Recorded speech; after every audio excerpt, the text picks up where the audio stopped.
So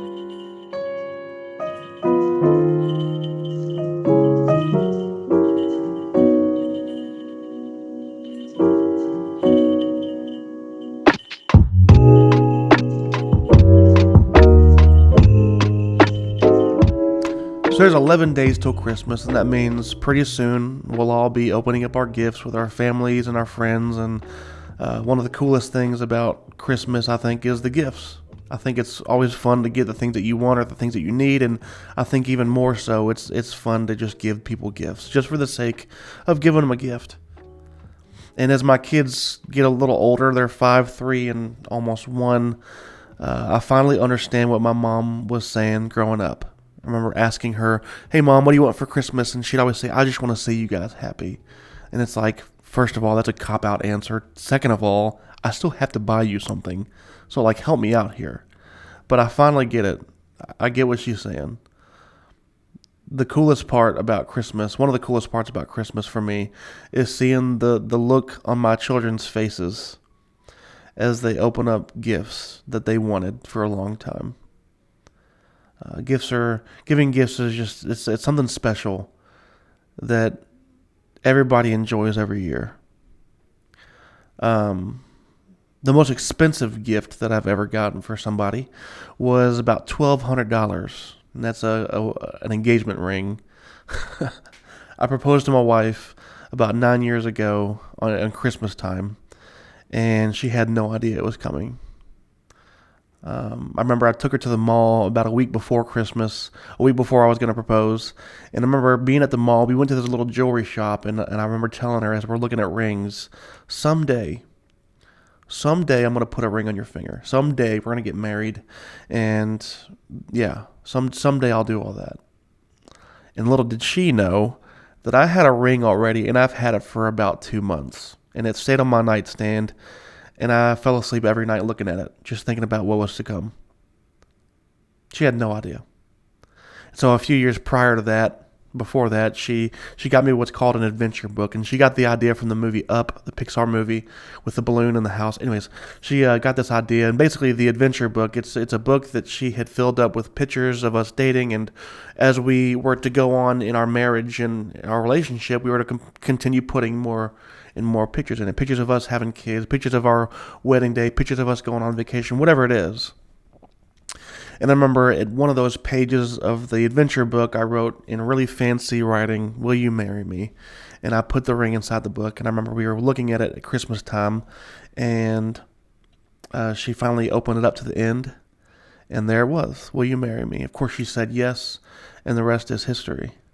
But there's always something that stuck out to me about our engagement, our proposal, and it's this. Her ring wasn't anything fancy, wasn't anything special. Don't get me wrong. I spent a lot of money on it. It was about $1,200, and it's a quality ring, but it wasn't fancy. It didn't have all the bells and whistles. And the reason for that is I have a wife who's just content with what she has. She doesn't need me to break my back providing the big expensive house with all the acreage. She doesn't need me to provide the brand new car. She doesn't need me to get her the brand new Coach purse that just released last week. Whatever it is, I don't know how Coach works. She's just content. And when I proposed to her, she wasn't concerned about the gift, the ring. She was concerned about the gift giver. The ring was the furthest thing from her mind. And all she really wanted was me as her husband. And that's such a humbling thing. She just wants me, and I just want her, and it's really that simple. It really is that simple.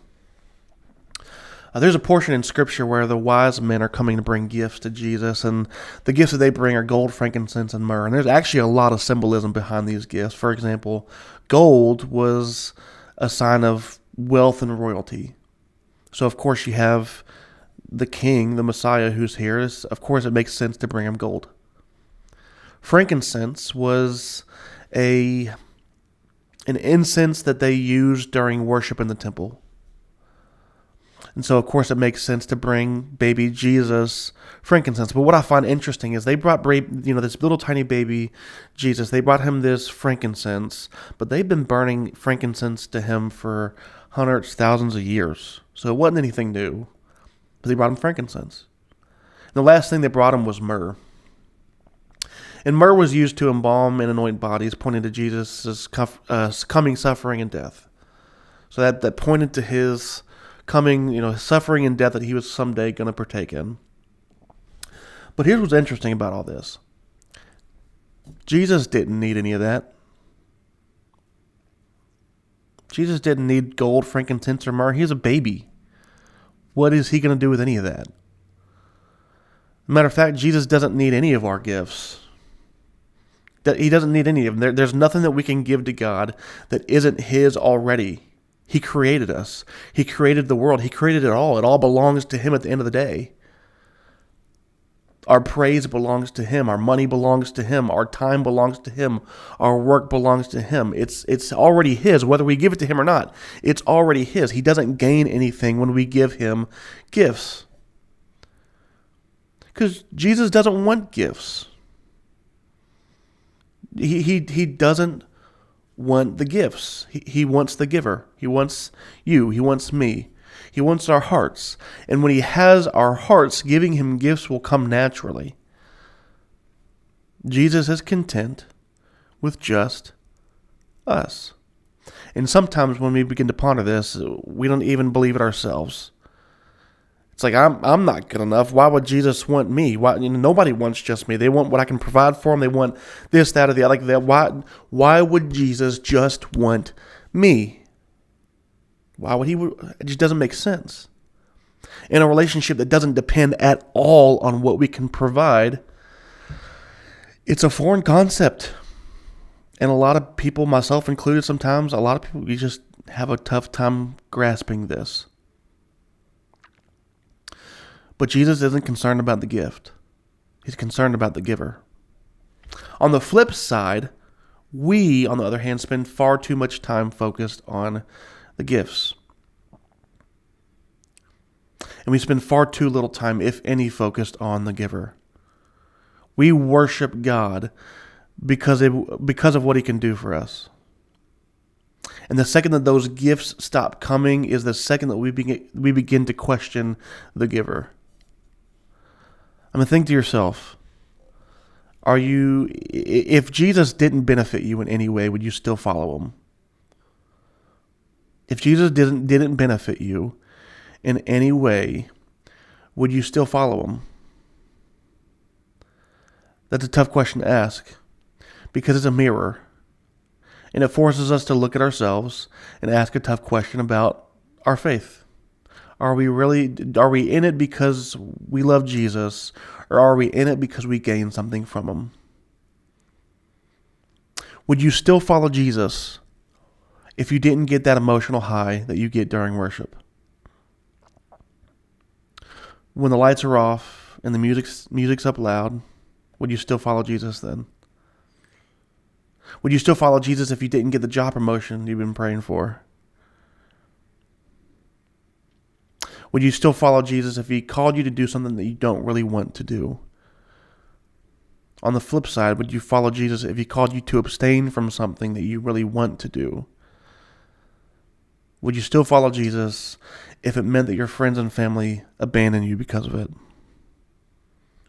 So often, we end up following Jesus because it's helpful in some way, because it's providing something for us, because it's beneficial to us. But is that not just making an idol out of the things that he gives us? I want you to begin learning to be content. If you're not already, I want you to begin learning how to be content with just Jesus.